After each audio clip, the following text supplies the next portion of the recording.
આજે મરચાં આથવાના છે તો મરચાં આવી ગયા છે. રાયતા કરવાના જો લીંબુ મરચાં ને છે તો હવે બસ સુધારવા બેસું. મરચાં આથું છું. જો આ ધાણાના કુરિયા, આ રાઈના કુરિયા, હળદર, મીઠું, આ લીંબુ. તો જો હવે આપણે કરીએ છીએ. મીઠું નાખ્યું,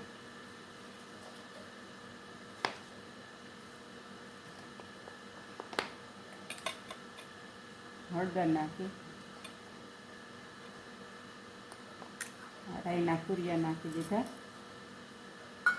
ધાણાના કુરિયા, આ રાઈના કુરિયા. હવે લીંબુ નાખીએ.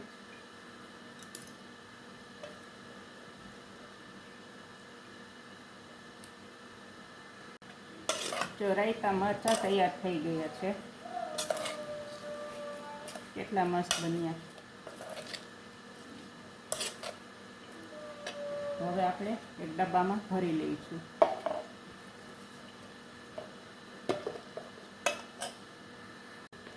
જો મરચાં થઈ ગયા છે, રાયતા બની ગયા છે, ડબ્બામાં ભરાઈ ગયા છે. તો કેટલા સરસ થઈ ગયા છે.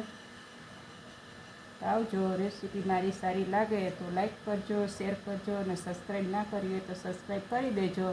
આવજો. બાય. જય શ્રી કૃષ્ણ. જય માતાજી.